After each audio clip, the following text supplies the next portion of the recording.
وہ security matters پہ کرتے ہیں پریس کانفرنس, اور جو سیکورٹی میٹرز کے باہر پریس کانفرنس ہوتی ہے وہ تو کرتے ہیں جو پولیٹیکل گورنمنٹ ہے. وہ منسٹرز اویلیبل ہیں, ان کا کام تھا پریس کانفرنس کا, لیکن انہوں نے ایک انویسٹمنٹ حاصل کیا. اس میں انہوں نے واضح طور پہ کہا ہے کہ ہم پالیٹکس میں شرکت نہیں کریں گے, ہم پالیٹکس سے باہر رہیں گے. انہوں نے یہ بھی کہا ہے کہ اور بہت سی چیزیں کہیں, لیکن جو میں سمجھا ہوں انہوں نے ریٹریٹ کیا ہے کہ ہم ملتہٹ کریں گے صرف جو ہماری آئینی رول ہے.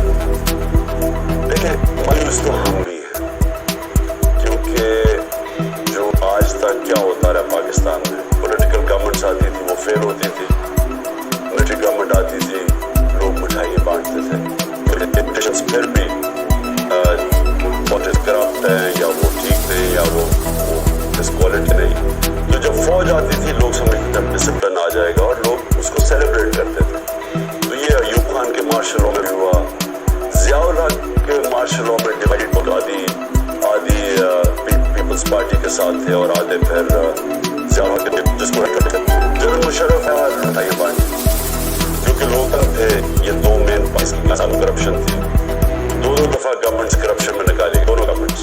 تو لوگ جنرل مشرف کو دیکھتے تھے کہ ایسے کوئی سیویئر کہ وہ اب آ کے کرپشن ختم کرے گا اور ملک کا نظام ٹھیک کرے گا. لیکن اس باری کیا ہوا, اس باری جب گورنمنٹ ہٹائی گئی ہماری اور یہ رجیم چینج کانسپریسی کا تھی, وہی دو پارٹیز آ گئی جن کے جانے پہ جنرل مشرف کے دور میں سیلیبریشن ہوئی ان کی کرپشن کی وجہ سے, اور جن کی وجہ سے مجھے ووٹ پڑی. انہوں نے ووٹ اس لیے ڈالی 2018 میں کہ لوگ ان کی کرپشن سے تنگ تھے. تو جب وہ واپس آ گئی پرابلمز ادھر سے شروع ہوئی.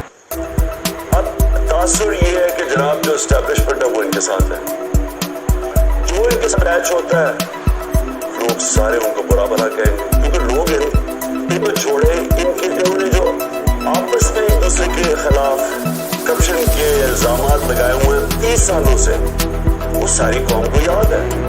تو جو پیپلز پارٹی کے سپورٹر ہیں وہ تو کنونس ہے کہ نواز شریف کرپٹ ہے, اور نواز شریف کے سپورٹر سمجھتے ہیں زرداری کرپٹ ہے, اور ٹی آئی کے سپورٹر سمجھتے ہیں دونوں کرپٹ ہے. اور انہوں نے کیا ایک دوسرے کو کرپٹ کہا ہوا ہے, الزام لگائے ہیں, زرداری کو جیل میں ڈالا ہوا ہے. تو جو بھی ان کے ساتھ ایسوسیٹ ہوگا, یہ چاہے جو مرضی ہو, جتنا مرضی لوگ اپنی فوج کو بھی اسٹیبلش کو پسند کریں, لیکن اگر ان کے ساتھ جو لگے گا وہ اس کو لوگ اچھی نظر سے نہیں دیکھیں. یہ پرابلم ہوا ہے اس بار.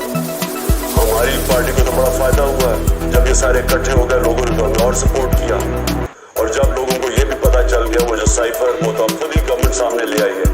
تو جو سائفر کا پتا چلا کہ بیرونی ملک کانسپریسی بھی تھی ہٹانے کے لیے, اور لوگوں کو غصہ تو لوگوں کی عزت نفس کے اوپر فرق پڑا. لوگ پرائیڈ اور ڈگنیٹی چاہتے ہیں, لوگ خودداری چاہتے ہیں, قوم ہماری خوددار ہے.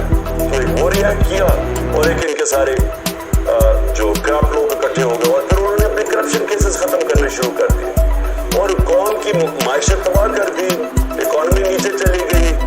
جو 6% پر ملک گروتھ ریٹ چل رہی تھی وہ نیچے چلی گئی, اور انہوں نے آ کے اپنے کرپشن کیسز ختم کیے.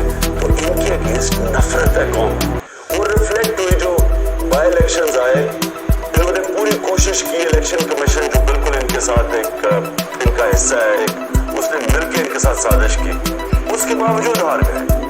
تو اس وقت سٹیج یہ ہے کہ اسٹیبلشمنٹ کا صرف ایک رول عوام دیکھنا چاہتی ہے کہ اس میں free and fair election facilitate کرے, کیونکہ پاور تو ان کے پاس ہے, پاور بروکر بن کے فیسیلیٹیٹ کرے فری اینڈ فیئر الیکشن. جو ایک ہی حل ہے ملک کو اس عذاب سے جو دلدل میں گھس رہا ہے ملک سے نکالنے کے لیے, کیونکہ خود ہی شہباز شریف کہہ رہا ہے اب ہمارے پاس تو پیسے نہیں قرضوں کی قسطیں دینے پہ, وہ خود ہاتھ کھڑے کر رہے ہیں کہ جی ہم تو دنیا امداد کرے, ہمارے پاس یعنی ملک ایک ڈیفالٹ کی طرف جا رہا ہے. تو جب یہ خود ہی کہہ رہے ہیں بونڈز کریش کر گئے پاکستان کے پاس اس وقت کوئی کمرشل بینک پاکستان کو قرضے دینے کے لیے تیار نہیں.